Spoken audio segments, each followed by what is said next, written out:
So I just got my new Lenovo ThinkPad T14 Gen 5 with an Intel Core 7.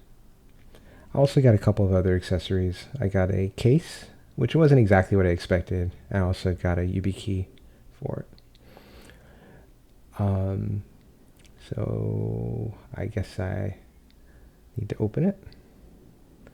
This is an outer box, of course. A little bit of tape.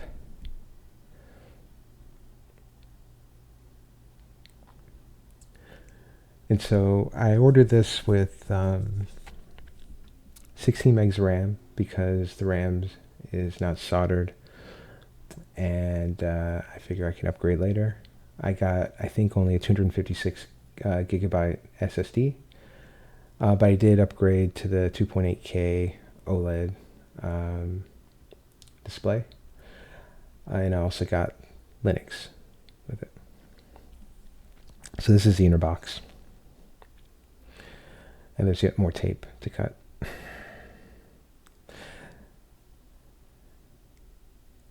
I promise I don't typically open things this awkwardly, but I'm kind of working around a tripod right now. So yep, there's a little bit of packing material. And of course the laptop itself, which for some reason feels surprisingly small and light. I typically have only owned 13-inch laptops, so this is my first 14-inch laptop. Doesn't seem that to be that much of a huge change. In fact, I think I like it. I regret using 13-inch laptops for so long at this point. So inside the box is yet another box that contains the power supply.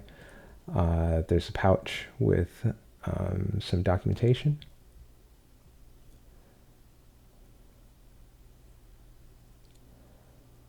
But we're going to get rid of that.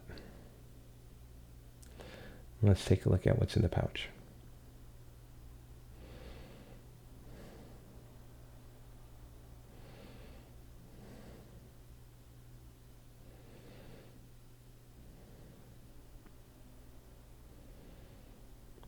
I like the little thank you note on the outside.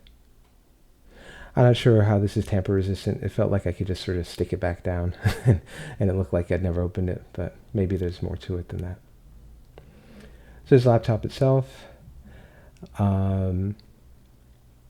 it's your basic black ThinkPad made by, I guess, made in the tradition of the old IBM aesthetics engineers. So it's basically a black square. This one has like a little protrusion on the bezel. So once you open the bezel, of course, you see some instructions that show the ports and some important hotkeys. I'm going to throw that away and forget about them all and then wish I hadn't later.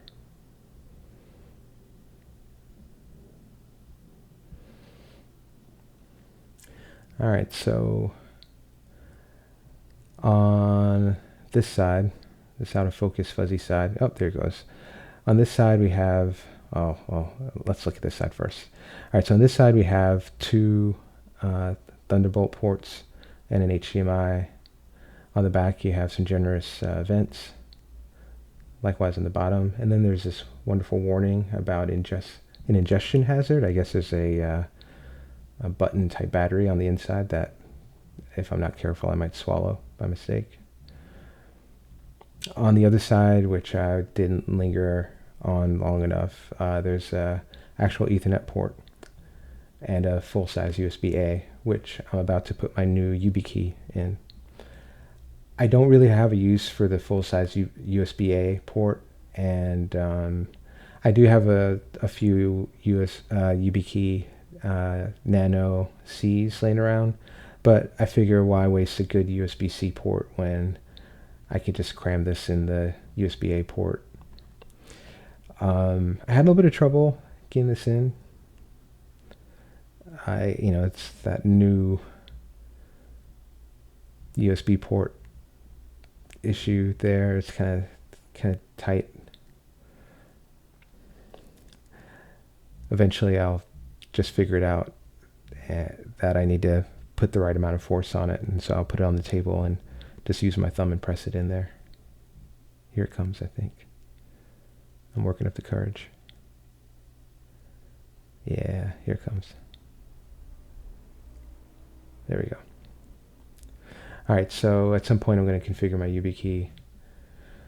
I use two-factor authentication for every service that offers it or that supports it, particularly Google.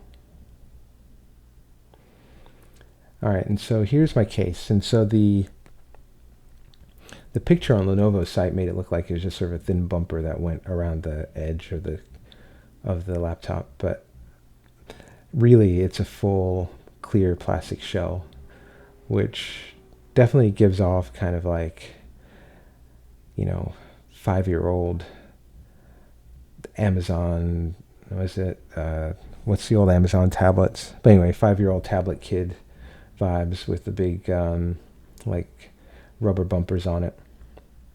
That's fine. I'm old and it's probably what I need now.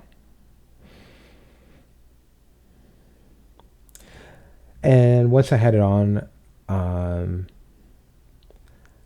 I realized it isn't too bad looking. But I typically,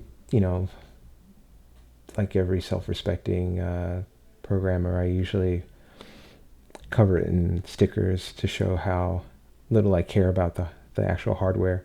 But in this case, I care. I got this on Lenovo's website during one of their sales, but I bought it through my company's kind of online shopping portal. So combined with my employee discount and holiday discount combined to make this pretty much a steal. I mean, it's still, still costs as much as a laptop, but it was a pretty good deal.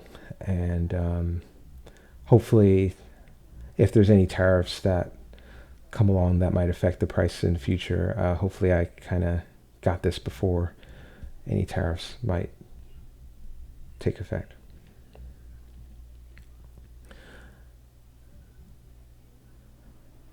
So at this point, the case just snaps around the bezel of the monitor. I'm sorry, the display, and around the base, and it's pretty secure. But you should probably press around it a few times to make sure that all the little detents snap into place. I just pressed, and there's a few that weren't quite engaged. So now I'm about to power it up for the first time. So again, it's running Ubuntu, or should be running Ubuntu. We'll see. I ordered it with Ubuntu. I'm walking over it, trying not to knock over my tripod in the process. And here we go. Oh, looks like the power light came on.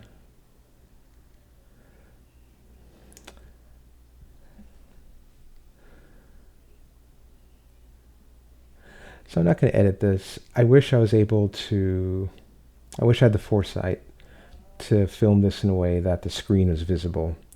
I have the aperture pretty much wide open on my camera, and it's going to wash out everything on the screen. But believe me when I tell you that Lenovo logo isn't yellow, it's red.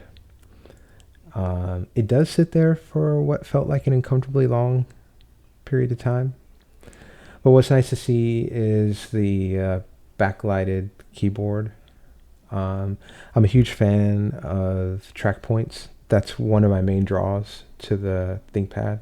I'm a touch typist, and anytime I have to move my fingers from the home row key, it's kind of a loss. And so I'll probably disable the trackpad, like in BIOS, if I can. If I can't do it there, I'll just disable it in the operating system. Even though it came with Ubuntu, I'll probably try to install FreeBSD. I did a little bit of research. It looks like it has Atheros chipset, which is typically pretty well supported, but you'll never know until you try it. So I'd like to see how that goes.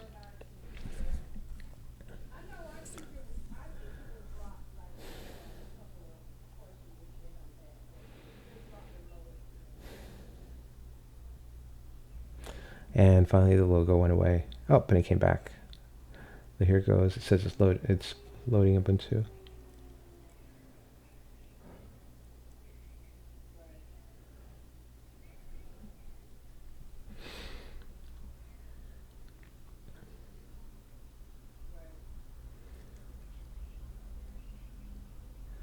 This takes an uncomfortably long amount of time too. And there we go. So at this point, I realized that everything's blown out and that the screen is invisible. So I try to adjust my exposure a little bit to kind of allow you to see what's on the screen. But get a little bit of banding. Yeah, there we go. And you're never really able to see it. So maybe if anybody's interested, I could save FreeBSD install for later. Maybe some benchmarks. That's it.